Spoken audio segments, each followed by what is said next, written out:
الحمد للہ رب العالمین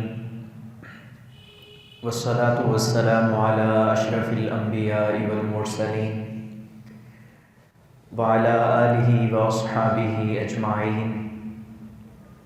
اشہد ان لا الہ الا اللہ وحدہ لا شریک لہ واشہد ان سیدنا ومولانا وملجانا ومأوانا حبیبنا وحبیب ربنا وطبیبنا وطبیب قلوبنا وراحتنا وراحت صدورنا وقرتنا وقرۃ عیوننا وعوننا وعیاننا ومعیننا وغوثنا وغیاثنا ومغیثنا وقائدنا وقدوتنا وہادینا ومرشدنا محمدا عبدہ ورسولہ صلی اللہ تعالی علیہ وعلی آلہ واصحابہ وبارک وسلم۔ اللہم صلی وسلم وبارک علی ھذا النبی الامی الکریم وعلی آلہ وصحبہ ومن تبعہم بإحسان الی یوم الدین۔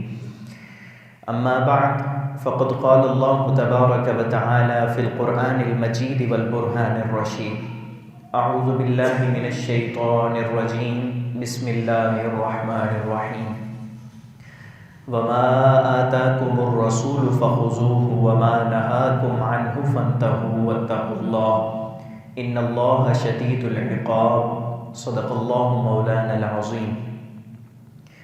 عن فضالة بن عبید قال قال رسول اللہ صلی اللہ علیہ وسلم فی حجۃ الوداع الا اخبرکم بالمؤمن من امنہ الناس علی اموالہم وانفسہم والمسلم من سلم الناس من لسانہ ویدہ والمجاہد من جاہد نفسہ فی طاعت اللہ والمہاجر من ہجر الخطایا والذنوب او کما قال الرسول صلی اللہ تعالی علیہ وآلہ وسلم۔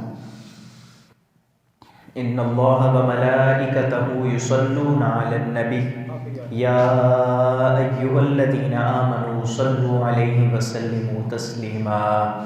اللہم صل علی سیدنا ومولانا محمد وعلی آل سیدنا ومولانا محمد وبارک وسلم وصل علیہ۔ الصلاة والسلام علیک یا سیدی یا رسول اللہ وعلی آلک واصحابک یا سیدی یا حبیب اللہ۔ الصلاة والسلام علیک یا سیدی یا امام الانبیاء والمرسلین وعلی آلک واصحابک یا سیدی یا خاتم النبیین۔ اللہ تبارک و تعالیٰ کی حمد و ثنا، اس کی تعریف، اس کی توصیف، وہ تمام کائنات کا خالق، مالک، رازق، مسجود مطلق، معبود برحق ہے، کائنات کا پالنہار ہے۔ ہر چیز پر اس کی قدرتوں کے منظر واضح نظر آتے ہیں، کوئی چیز اس کے حکم سے روگردانی نہیں کر سکتی۔ سارا نظام کائنات اس کی مرضی و منشا کے مطابق چل رہا ہے، اور وہ اس نظام کائنات کو اس خوبصورت انداز میں چلا رہا ہے کہ کسی اور میں یہ دم نہیں، کسی اور کی یہ مجال نہیں کہ کسی مختصر سے نظام کو بھی اتنے خوبصورت انداز میں چلائے۔ سورج اپنے وقت پر طلوع ہوتا ہے، اپنے مقررہ راستے پر چلتا ہوا اپنے وقت پر غروب ہو جاتا ہے۔ سورج کے ساتھ ساتھ ایک پورا قافلہ ہے نظام شمسی کا جو رواں دواں ہے، جس میں چاند بھی ہے، دوسرے ستارے بھی ہیں۔ چاند اور سورج اپنی اپنی منزلوں پر کب سے، جب سے کائنات بنی ہے، رواں دواں ہیں، اور جب تک میرا اللہ چاہے گا یہ نظام ویسے ہی خوبصورت انداز میں چلتا رہے گا۔ سورج سے ہم توانائی لیتے ہیں، روشنی لیتے ہیں، وہ ہمارے دنوں کے معین کرنے میں مددگار ہے۔ چاند ہماری عبادات اور ہمارے اسلامی مہینوں کی میعاد میں مددگار ہے۔ یہ نظام ہستی ہے جو چل رہا ہے، اور نظام ہستی کا ایک ایک ذرہ اور نظام ہستی کا ایک ایک منظر ہمیں دعوت دے رہا ہے کہ آؤ ہمیں دیکھو، ہم میں غور و فکر کرو، تخیل اور تدبر اور تفکر کو اپنی معراج پر لے جاؤ، اور پھر اپنے ذہن سے یہ بات سوچو کہ یہ نظام کائنات جو اتنا خوبصورتی سے چل رہا ہے، اس کے پیچھے کون سی قوت کا کار فرما ہے، کون سی قوت ہے، وہ کون سی ہستی ہے کہ جو اس کائنات کو چلا رہی ہے۔ تو کائنات کا ہر منظر پکار کے کہتا ہے کہ وہ اللہ وحدہ لا شریک ہے کہ جو اس نظام کائنات کو چلا رہا ہے۔ اللہ تبارک و تعالیٰ کی حمد و ثنا کے بعد حضور ختمی المرتبت سید عالم نور مجسم شفیع معظم رسول محتشم امام مکرم معصوم آمنہ احمد مجتبی حضرت محمد مصطفیٰ صلی اللہ علیہ وآلہ وسلم کی ذات اقدس پر کروڑہا لا تعداد بے حساب درود و سلام کے ہدایہ اور نذرانے پیش کرنے کے بعد کہ جن کو اللہ نے اپنا محبوب بنایا ہے، اور آپ کی اتباع اور آپ کی پیروی کرنے سے انسان اللہ کا محبوب بن جاتا ہے۔ آپ اللہ کے مقرب ترین بندے ہیں، اور اس کائنات میں مخلوقات میں سب سے بہترین مخلوق ہیں، اور اللہ کے پیارے ہیں۔ اللہ کو اس کائنات میں وہ واحد ہستی ہیں جنہوں نے اپنے ان سر کے آنکھوں سے اپنے رب کا دیدار کیا۔ جتنے انبیاء تشریف لائے، حضرت آدم علیہ السلام سے لے کر حضرت عیسیٰ علیہ السلام تک، سب نے دعوت اللہ دی، اللہ کی وحدانیت کی دعوت دی، اللہ کی عبادت کرنے کی دعوت دی۔ پوچھا گیا آپ جس رب کی طرف ہمیں بلاتے ہو کیا اس رب کو دیکھا بھی ہے یا نہیں دیکھا؟ ہر نبی نے کہا دیکھا تو نہیں ہے، لیکن ہمارے پاس اس کا پیغام آتا ہے، اس کے مقرب فرشتے ہمارے پاس پیغام لاتے ہیں، وہ ہمیں بتاتے ہیں کہ وہ اللہ وحدہ لا شریک ہے جو اس کائنات کا اور تمام قدرتوں کا خالق و مالک ہے۔ ہم نے بغیر دیکھے ان پر ایمان لائے ہیں، اور تمہیں بھی اسی ایمان کی دعوت دیتے ہیں۔ لیکن آقا و مولا صلی اللہ علیہ وآلہ وسلم سے جب ہم چشم تصور میں یہ پوچھتے ہیں کہ یا رسول اللہ علیہ الصلاۃ والسلام، آپ جس خدا کی طرف ہمیں دعوت دیتے ہیں کیا آپ نے انہیں دیکھا بھی ہے؟ تو حضور فرماتے ہیں کہ سن کر بتانے والے نبی اور تھے، میں نے دیکھ کر گواہی دی ہے کہ وہ وحدہ لا شریک ہے۔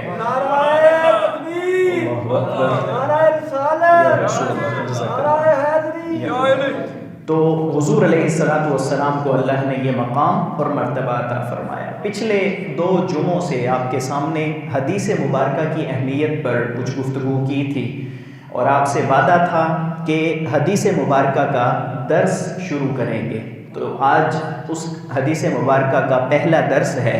میں نے حدیث مبارکہ آپ کے سامنے تلاوت کی ہے، صحیح مسلم حدیث نمبر 1955 ہے، اور ابی داود شریف میں سنن ابو داود میں حدیث نمبر 1815 ہے۔ میں حدیث آپ کے سامنے پڑھتا ہوں، پھر اس میں سے جو باتیں ہمارے لیے قابل عمل ہوں گی ان کو ہم ڈسکس کریں گے، بیان کریں گے، اور آخر میں اللہ کی بارگاہ میں دعا کریں گے کہ یا اللہ جو کچھ ہم نے سنایا ہے ہمیں اس پر عمل کی توفیق نصیب فرما۔ میں دعا کرتا ہوں کہ اللہ اس حدیث کی تشریح میں مجھے حق سچ کہنے کی توفیق نصیب فرمائے۔ عن فضالة بن عبید قال قال رسول اللہ صلی اللہ علیہ وسلم فی حجۃ الوداع۔ حضرت فضالہ بن عبید رضی اللہ تعالی عنہ فرماتے ہیں کہ حجۃ الوداع کے موقع پر، آخری حج کے موقع پر، جب حضور علیہ السلام نے حج ادا فرمایا اور آپ کے ساتھ 1,24,000 یا 1,40,000 یا کم و بیش صحابہ کرام کا ایک بہت بڑا مجمع موجود تھا، تو وہاں پر آپ نے اپنے صحابہ کرام کو مخاطب فرماتے ہوئے بہت سی باتیں ارشاد فرمائیں۔ نظام ہستی، نظام زندگی کو چلانے کا سلیبس عطا فرمایا، منشور زندگی عطا فرمایا، اور فرمایا کہ اے صحابہ تم جو یہاں پہ موجود ہو، میں یہ جو باتیں تم تک پہنچا رہا ہوں، تم پر ضروری ہے کہ تم جس بھی مسلمان بھائی کو ملو میرا پیغام قیامت تک ہر اس مسلمان تک پہنچا دینا۔ حجۃ الوداع کے موقع پر حضور علیہ السلام نے بہت اہم باتیں ارشاد فرمائیں۔ خطبہ حجۃ الوداع ہم نے نصاب کی کتابوں میں بھی پڑھا، اسلامیات میں، اس کے اندر بھی یہ بات موجود ہے کہ آپ نے خطبہ حجۃ الوداع میں جو جو رہنما باتیں ارشاد فرمائی ہیں، جو جو اہم قوانین اور اصول و ضوابط ارشاد فرمائے ہیں، اگر صرف مسلمان نہیں بلکہ اس دنیا میں جتنے بھی لوگ رہتے ہیں وہ مسلمان ہیں یا غیر مسلم ہیں، اگر ان رولز کو فالو کرنے لگ جائیں، اگر ان قوانین پر عمل پیرا ہونے لگ جائیں تو وہ یقیناً انسانیت کی معراج کو پہنچ سکتے ہیں۔ وہ ایسے جامع، ایسے رہنما اور ایسے بہترین اصول ہیں۔ وہاں پر جو باتیں آپ نے ارشاد فرمائیں ان میں سے ایک بات حضرت فضالہ ابن عبید رضی اللہ عنہ فرماتے ہیں کہ حجۃ الوداع پر رسول اللہ صلی اللہ علیہ وسلم نے فرمایا الا اخبرکم، خبردار میں تمہیں خبردار کر رہا ہوں، میں تمہیں ایک بات بتا رہا ہوں، میں تمہیں خبر دے رہا ہوں بالمؤمن، مؤمن کے بارے میں، من امنہ الناس علی اموالہم وانفسہم، کہ مومن وہ ہوتا ہے کہ جس سے دوسرے لوگ اور ان کا مال اور ان کی جانیں امن میں آ جائیں، والمسلم من سلم الناس من لسانہ ویدہ، اور مسلمان وہ ہوتا ہے کہ جس کے ہاتھوں سے اور جس کی زبان سے دوسرے مسلمان محفوظ ہو جائیں، والمجاہد من جاہد نفسہ فی طاعت اللہ، اور مجاہد وہ ہے کہ جس نے اپنے نفس کو اللہ کی اطاعت پر لے آیا، اللہ کی اتباع پر، اللہ کے احکام کی پابندی پر جس نے اپنے نفس کو آمادہ کر لیا اور مضبوط کر لیا، وہ مجاہد ہے۔ والمہاجر من حجر الخطایا والذنوب، اور مہاجر وہ ہے کہ جس نے گناہوں اور نافرمانیوں سے نیکیوں کی طرف ہجرت کی ہے۔ او کما قال الرسول صلی اللہ علیہ وسلم، ہمارے رسول اللہ صلی اللہ علیہ وسلم نے حق اور سچ فرمایا۔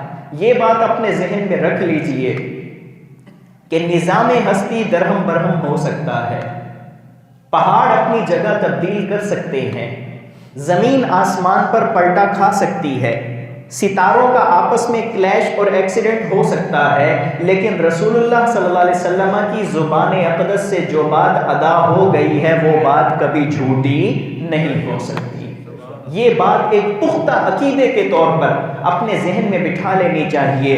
اور حضرات صرف یہ ہمارا عقیدہ نہیں ہے، اس وقت کے جو کفار اور مشرکین تھے، اس وقت حضور کا انکار کرنے والے تھے، حضور کی دعوت پر لبیک نہیں کہتے تھے بلکہ حضور کی دعوت پر حضور کو تکلیفیں پہنچاتے تھے، وہ بھی یہ بات جانتے تھے کہ حضور علیہ السلام نے جو بات اپنی زبان اقدس سے ارشاد فرما دی ہے وہ بات جھوٹی نہیں ہو سکتی، کیونکہ کسی نے کبھی بھی حضور کو جھوٹ بولتے نہیں دیکھا تھا۔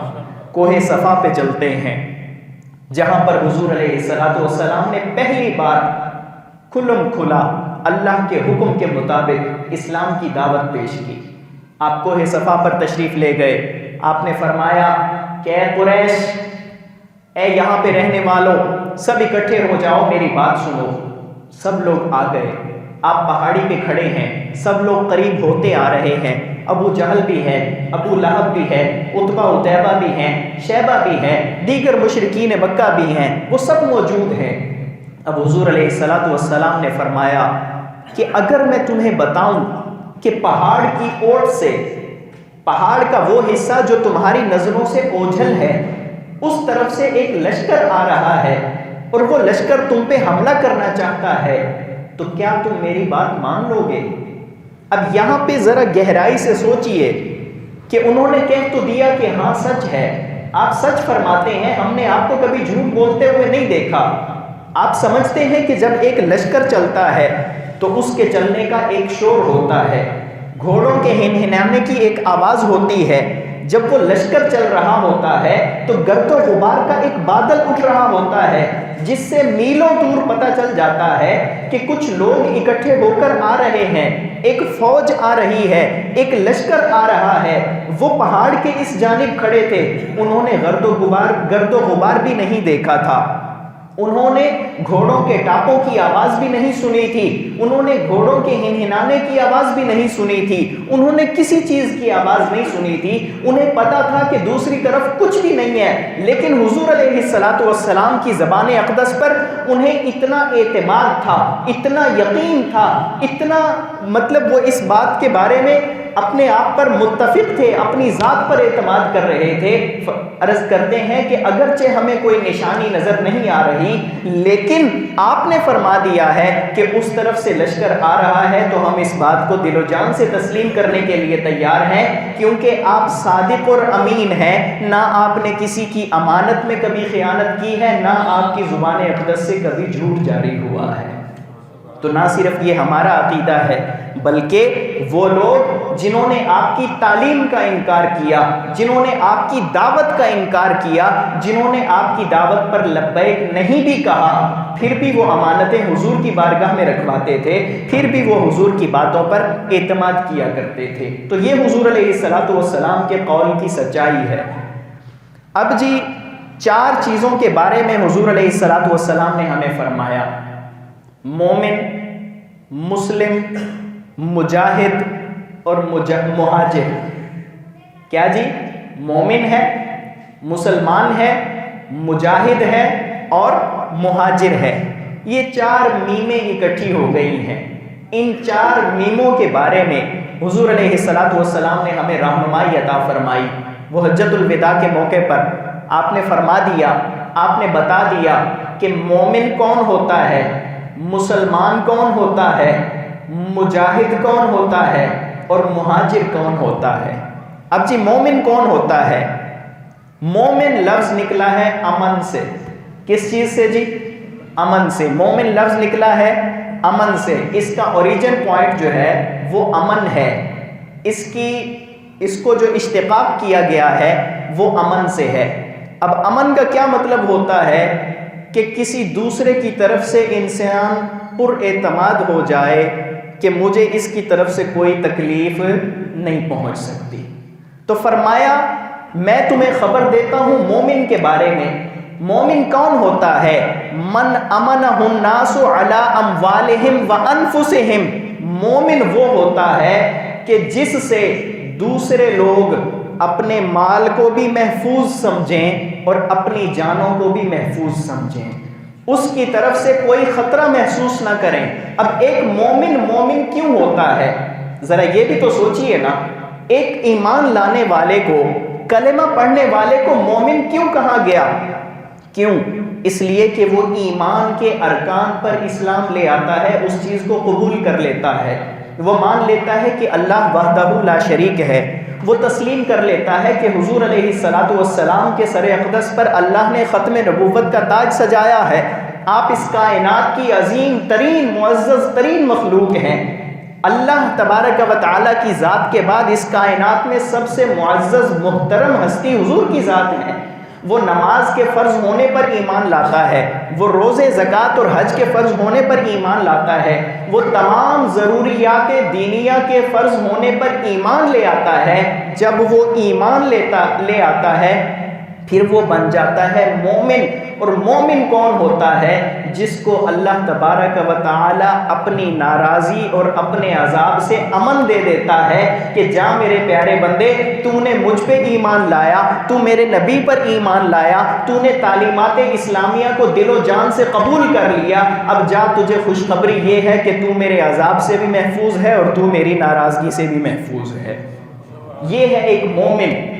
اور حضور علیہ السلام نے کیا فرمایا کہ مومن وہ ہے کہ جس سے دوسرے لوگ امن محسوس کریں، یار مومن بندہ ہے، اچھا بندہ ہے، یہ مجھے نقصان نہیں پہنچائے گا، اس کی وجہ سے مجھے تکلیف نہیں پہنچے گی۔ اب جی مسلمان کون ہوتا ہے؟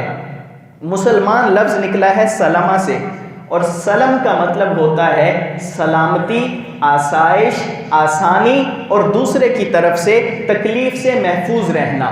حضور علیہ الصلوۃ والسلام نے فرمایا المسلم، ڈیفائن کر دیا، ڈیفینیشن بتا دی، تعریف کر دی. المسلم، مسلم کی ڈیفینیشن یہ ہے، تعریف یہ ہے، من سلم المسلمون من لسانہ و یدہ، کہ دوسرے مسلمان اس کے ہاتھ اور اس کے زبان کی تکلیف سے محفوظ رہیں، سلامتی میں رہیں، امن میں رہیں، دوسرے مسلمانوں کو اس کے ہاتھ سے کوئی تکلیف نہ پہنچے، دوسرے مسلمانوں کو اس کی زبان سے کوئی تکلیف نہ پہنچے. یہ ایک مومن کی ڈیفینیشن بیان کر دی، ڈیفائن کر دیا حضور سید عالم صلی اللہ علیہ وسلم نے کہ مسلمان، حقیقی مسلمان وہ ہے کہ جس کے ہاتھ دوسرے کو تکلیف نہ پہنچائیں، جس کی زبان دوسرے کو تکلیف نہ پہنچائے. اب اسی سلامتی سے اگر ہم دیکھیں، لفظ سلامتی کا ٹاپک چل رہا ہے نا، امن میں رہنا، سلامتی میں رہنا، بے ضرر محسوس کرنا، اپنے آپ کو محفوظ تصور کرنا، اسی سے ہے السلام علیکم. جب ہم کسی کو سلام کرتے ہیں ہم کیا کہتے ہیں؟ السلام علیکم. جواباً وہ ہمیں کیا کہتا ہے؟ وعلیکم السلام. اب اس کا مقصد کیا ہے اور اس کے اندر چھپا ہوا راز کون سا ہے؟ ہم جب کسی کو کہتے ہیں السلام علیکم تو گویا کہ ہم اسے ایک چیز کی گارنٹی دے رہے ہوتے ہیں، ہم اسے بتا رہے ہوتے ہیں کہ میاں میں بھی مسلمان ہوں، تو بھی مسلمان ہے، لہٰذا میری طرف سے السلام علیکم، یعنی میری طرف سے تیرا مال، تیری عزت، تیری آبرو، تیری عظمت اور تیری جان، تیرے گھر والے، تیرا سب کچھ میرے ہاتھوں سے محفوظ ہو گیا ہے. میں اللہ کی بارگاہ میں دعا کرتا ہوں کہ تیرے یہ سب کچھ محفوظ رہے. جواباً وہ بھی کہتا ہے وعلیکم السلام، تو نے مجھے سلامتی کی خوشخبری سنائی ہے تو اب میں بھی تجھے خوشخبری دیتا ہوں کہ وعلیکم السلام، تجھ پر بھی اللہ کی طرف سے سلامتی نازل ہو، اطمینان نازل ہو، سکون نازل ہو کہ تو بھی میرے ہاتھوں سے اور میری زبان سے محفوظ ہو گیا ہے. تیرا مال بھی مجھ سے محفوظ ہے، تیری عزت بھی مجھ سے محفوظ ہے، تیری آبرو بھی مجھ سے محفوظ ہے، تیری جان بھی مجھ سے محفوظ ہے. السلام علیکم اور وعلیکم السلام کے اگر اس فلسفے پر ہم غور کر لیں اور اگر ہم صرف اسی کی گہرائی کے اندر اتر کے جان لیں کہ السلام علیکم کہتے ہوئے ہم دوسرے کو کیا کہہ رہے ہیں، تو یقین کیجئے معاشرے میں امن و امان قائم ہو سکتا ہے. صرف السلام علیکم کا فلسفہ کہ ہم اسے کہہ کیا رہے ہیں کہ میاں تو میرے ہاتھ سے محفوظ ہے، میں تجھے تکلیف نہیں دوں گا، میرے ہاتھ سے تجھے چوٹ نہیں پہنچے گی، میرے ہاتھ سے تجھے ضرر نہیں پہنچے گا، اور میری زبان تیرے بارے میں غلط نہیں بولے گی، میری زبان سے تیرے لیے گالی نہیں نکلے گی، میرے زبان سے تیرے لیے سخت لفظ نہیں نکلے گا، کوئی ایسی بات نہیں نکلے گی کہ جس سے تیرا دل زخمی ہو جائے، اور میری زبان تیرے بارے میں غیبت بھی نہیں کرے گی. جیسے میں تیرے سامنے تجھے اپنی زبان سے محفوظ رکھوں گا، اسی طرح تیری پیٹھ پیچھے بھی میں تیرے لیے کوئی برائی کی بات نہیں کروں گا. یہ ہے فلسفہ السلام علیکم اور وعلیکم السلام کے اندر. یقین کیجئے بہت گہرا فلسفہ ہے، اور یہی ایک حقیقی مسلمان کی تعریف ہے کہ حضور نے فرمایا المسلم من سلم المسلمون من لسانہ و یدہ، کہ حقیقی مسلمان وہ ہے کہ جس کی زبان سے اور جس کے ہاتھوں سے دوسرے مومن مسلمان اپنے آپ کو محفوظ تصور رکھیں. یہ ہے مسلمان جی. اور ویسے مومن مسلمان کی جو صفات ہیں نا بہت ہی اعلیٰ ہیں، بہت ہی خوبصورت ہیں. اگر جانچنا ہو نا کسی مسلمان یا مومن کو تو اس سے پوچھنے کی ضرورت نہیں پڑتی ہاں بھئی تیرا مذہب کون سا ہے، تو کس یعنی کہ مذہب سے تعلق رکھتا ہے، اس سے پوچھنے کی ضرورت نہیں پڑتی. کچھ علامات ایسی ہوتی ہیں، کچھ نشانیاں ایسی ہوتی ہیں جن سے معلوم ہو جاتا ہے کہ وہ مومن مسلمان ہے، اور وہ علامات قرآن مجید میں بھی کثرت سے بیان کی گئی ہیں، اور حدیث مبارکہ تو میں آپ کے سامنے پیش کر رہا ہوں کہ مومن وہ ہے کہ جس سے دوسرے امن میں رہیں، اور مسلمان وہ ہے کہ جس کی زبان اور جس کے ہاتھوں سے دوسروں کو سلامتی حاصل ہو. اللہ نے فرمایا انما المؤمنون الذین اذا ذکر اللہ، سورہ انفال ہے. انما المؤمنون، مومن وہ ہیں، الذین اذا ذکر اللہ وجلت قلوبہم، مومن وہ ہیں، ان کی نشانی یہ ہے کہ جب ان کے سامنے اللہ کا ذکر کیا جائے، اللہ کا نام لیا جائے تو ان کے دل ڈر جاتے ہیں. اللہ کے جلال سے، اللہ تبارک و تعالیٰ کی ہستی سے، اللہ تبارک و تعالیٰ کی قدرتوں کو مد نظر رکھتے ہوئے جب وہ اللہ کا نام سنتا ہے، اس کے ذہن میں یہ بات آتی ہے کہ وہ تو میرا خالق ہے، اسی نے مجھے پیدا فرمایا ہے، وہی میرا مالک ہے، میری یہ جو سانسیں چل رہی ہیں ان سب پر اس کی قدرت ہے، وہ جب چاہے جب حکم فرما دے میری یہ سانسوں کی تسبیح ٹوٹ سکتی ہے، یہ جو دل کی دھڑکن چل رہی ہے اس دھڑکن میں رکاوٹ آ سکتی ہے، ان سب چیزوں پر اللہ کی ملکیت ہے، میرا کچھ نہیں ہے، یہ سب کچھ جو بھی ہے یہ سب اللہ کا ہے۔ جب اس کی قدرتیں انسان کے پیش نظر آتی ہیں، اس کے ذہن میں اللہ کی قدرتوں کا منظر چلتا ہے اور سامنے اللہ کا ذکر ہوتا ہے تو وجلت قلوبہم، اس کے دل میں عاجزی انکساری پیدا ہوتی ہے، دل ڈر جاتا ہے۔ وَإِذَا تُلِيَتْ عَلَيْهِمْ آيَاتُهُ، دوسری نشانی، جب اللہ کی آیات یعنی قرآن مجید کی آیات اس مومن کے سامنے تلاوت کی جاتی ہیں تو وہ انہیں جھٹک نہیں دیتا، وہ ان سے روگردانی نہیں کرتا، وہ انہیں پس پشت نہیں پھینک دیتا، بلکہ کیا ہوتا ہے وَإِذَا تُلِيَتْ عَلَيْهِمْ آيَاتُهُ، جب اس کے سامنے اللہ کی آیات کی تلاوت کی جاتی ہے زَادَتْهُمْ ایمانا، وہ محسوس کرتا ہے کہ میرے اندر جو ایمان کی روشنی ہے وہ بڑھتی چلی جا رہی ہے، میرے ایمان میں اضافہ ہوتا چلا جا رہا ہے۔ کیوں کہ یہ تو میرے پاک پروردگار کا کلام میرے سامنے پڑھا جا رہا ہے، یہ تو اس ذات کا کلام پڑھا جا رہا ہے جو ہر قسم کے نقص سے، ہر قسم کے عیب سے، ہر قسم کی کمی اور کوتاہی اور کمزوری سے پاک ہے، جس طرح وہ ہر نقص سے پاک ہے تو اس کی یہ کتاب ذالک الکتاب لا ریب فیہ، یہ جو اس کا کلام ہے یہ بھی ہر قسم کے نقص سے، ہر قسم کے عیب سے، ہر قسم کی کمزوری سے پاک ہے۔ جب وہ اسے سنتا ہے تو اس کے دل میں جو ایمان کی شمع جل رہی ہوتی ہے وہ فروزہ تر ہو جاتی ہے، اس کی روشنی بڑھ جاتی ہے، وہ اپنے اندر ایمان کے لیول کو بڑھتا ہوا محسوس کرتا ہے۔ اور دوسری چیز مومنوں کی نشانیاں بتائی گئی۔ مومن کون ہے؟ التائبون، انسان ہے نا، انسان ہے، کیا ہوتا ہے؟ غلطی ہو جاتی ہے، کوتاہی سرزد ہو جاتی ہے، انسان معصوم عن الخطا نہیں ہے، کسی نہ کسی جگہ بشری تقاضے کے مطابق کوتاہی ہو جاتی ہے، بندوں کے حقوق میں بھی کوتاہی کر بیٹھتا ہے، اللہ کی طرف سے فرائض جو ہیں ان میں بھی کبھی کوتاہی ہو جاتی ہے، لیکن مومن کی شان یہ ہے کہ وہ ان کوتاہیوں پر اکڑ نہیں جاتا، وہ ان کوتاہیوں پر ڈٹا نہیں رہتا۔ جب وہ ریئلائز کر لیتا ہے، جب وہ محسوس کر لیتا ہے کہ مجھ سے غلطی سرزد ہو گئی ہے تو پھر کیا کرتا ہے؟ التائبون، فوراً اپنا سر اللہ کی بارگاہ میں جھکا دیتا ہے، تو میرا مالک ہے، تو میرا معبود ہے، میں تیرا کمزور سا بندہ ہوں، مولا مجھ سے غلطی سرزد ہو گئی ہے، میری توبہ کو اپنی بارگاہ میں قبول فرما۔ یہ مومن کی نشانی ہے۔ دوسری نشانی العابدون، مومن کون ہوتا ہے؟ جو اللہ کی عبادت کثرت سے کرتا ہے۔ ویسے تو اللہ کا فرمان ہے وَمَا خَلَقْتُ الْجِنَّ وَالْإِنسَ إِلَّا لِيَعْبُدُونَ، جتنے بھی جن ہیں، جتنے بھی انسان ہیں، یہاں پہ قید نہیں لگائی کہ وہ مومن ہو یا کافر ہو، بلکہ مطلقاً فرمایا گیا، اوورال بتایا گیا کہ وَمَا خَلَقْتُ الْجِنَّ وَالْإِنسَ إِلَّا لِيَعْبُدُونَ، جن و انسان کی تخلیق اس لیے ہوئی ہے کہ وہ اللہ کی عبادت کریں، لیکن ایک مومن مسلمان کی شان یہ ہے کہ اس کا ہر لمحہ اللہ کی عبادت میں گزرتا ہے۔ اب آپ کہیں گے جی ہر لمحہ اللہ کی عبادت میں کیسے گزر سکتا ہے؟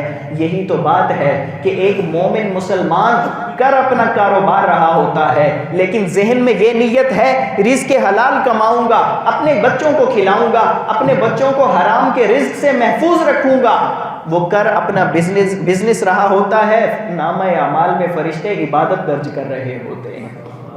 ایک اور حدیث مبارکہ سنیں کہ مومن مسلمان کو کتنا ریلیف دیا گیا، کتنا ریلیکس کیا گیا۔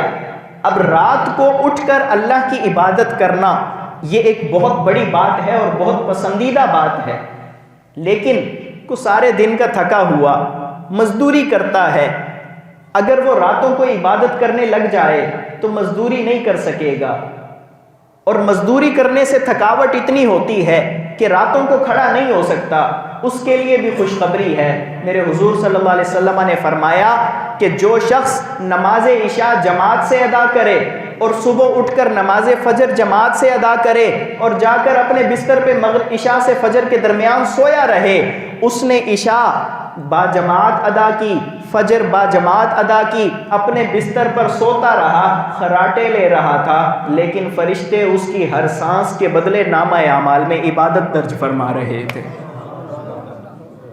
اتنا ریلیف دیا گیا، اتنی آسانی دی گئی۔ تو مومن صرف انما الاعمال بالنیات، صحیح بخاری اٹھائیں، صحیح مسلم اٹھائیں، جو بھی حدیث کی کتاب اٹھائیں، پہلی حدیث یہی ہوتی ہے کہ اعمال کا دار و مدار نیتوں پر ہوتا ہے۔ ایک عمل ہے، کوئی بھی ایک عمل ہے، اگر نیت درست ہے اسی عمل سے ثواب مل رہا ہے۔ اگر وہی کام کرتے ہوئے نیت غلط ہے، میں مثال دیتا ہوں، ایک شخص باہر، اب تو ایسا نہیں ہے، چلے پہلے ہوتا تھا، میں مثال دے دیتا ہوں، باہر وہ کوئی قلعہ زمین میں گاڑ رہا ہے، لکڑی گاڑ رہا ہے، اور مقصد اس کا یہ ہے کہ لوگ آئیں گے نماز پڑھنے، ان کے پاس سواری ہوگی تو وہ اپنی سواری کو اس کے ساتھ باندھ لے گا، تو اس کا یہ کام کرنا اس کے لیے ثواب ہے، کیونکہ اس کی نیت اچھی تھی۔ دوسرا شخص ہے، وہ بھی زمین میں لکڑی گاڑ رہا ہے، لیکن اس کی نیت یہ ہے کہ فلاں یہاں سے گزرے گا، ٹھوکر کھا کے زمین پہ گرے گا، میرا ضمیر خوش ہو جائے گا، میرا دل مطمئن ہو جائے گا، میرے نفس کو اس کی غذا مل جائے گی۔ کام ایک ہی تھا، لکڑی کو زمین میں گاڑنا، لیکن نیتوں میں فرق آ گیا۔ ایک نے تکلیف کا ارادہ چاہا، اسے اس کی نیت کے مطابق اس کے نامہ اعمال میں برائی درج کی جائے گی، لیکن دوسرے کی نیت یہ تھی کہ میرے مومن مسلمان بھائیوں کو آسانی ملے گی، آسائش ملے گی، اس کی نیت کے مطابق نامہ اعمال میں نیکیاں درج کر دی جائیں گی۔ تو مومن ہر لمحہ عبادت میں رہ سکتا ہے، بس نیت درست کرنے کی ضرورت ہے۔ الحامدون، اللہ کی حمد بیان کرتے رہتے ہیں۔ الراکعون الساجدون، جب رکوع کا وقت آتا ہے تو وہ رکوع کرتے ہیں، اللہ کی بارگاہ میں جھک جاتے ہیں اور اللہ کی بارگاہ میں سجدے کثرت سے کرتے ہیں۔ اور حدیث مبارکہ میں مکمل کرتا ہوں کہ مجاہد کون ہوتا ہے، جہاد کرنے والا کون ہوتا ہے؟ والمجاہد من جاہد لنفسہ فی طاعت اللہ، او کما قال، مجاہد وہ ہے کہ جو اپنے نفس کے ساتھ جہاد کرے اور اس نفس کو قابو کرنے کے بعد، کنٹرول کرنے کے بعد اللہ کی اطاعت پر راضی کر لے، اللہ کی اتباع پر راضی کر لے۔ حقیقی مجاہد وہ ہے، اور حقیقی مہاجر کون ہے؟ ایک سرزمین سے دوسری سرزمین پر جانے والا، کچھ خاص حالات کے تناظر میں، وہ بھی مہاجر ہے، لیکن حقیقی ہجرت برائیاں چھوڑ کر نیکیوں کی طرف آنا، غفلت کو چھوڑ کر بیداری کی طرف آنا، دنیا کی محبتوں کو چھوڑ کر اللہ کی محبت کی طرف آنا، حقیقی ہجرت یہ ہے۔ حقیقی مہاجر وہ شخص ہے جو برائیوں کو، جو اپنے ان مطلب زمانہ جاہلیت جسے کہا جاتا ہے، جس میں انسان ایسے اعمال میں ہوتا ہے، ان سب کو چھوڑ کر جب اللہ کا مطیع و فرما بردار بن جائے گا۔ حقیقی ہجرت یہ ہے کہ وہ اب حقیقی طور پر اللہ کی بارگاہ میں آ گیا ہے۔ تو اللہ تبارک و تعالیٰ سے دعا ہے کہ آج جو ہم نے باتیں سنی حضور علیہ الصلوۃ والسلام کے فرامین مقدسہ، اللہ تبارک و تعالیٰ مجھے، آپ کو، ہم سب کو اس پر عمل کی توفیق نصیب فرمائے اور تعلیمات اسلامیہ حاصل کرنے کی سچی لگن نصیب فرمائے۔ وما توفیقی الا باللہ العلی العظیم۔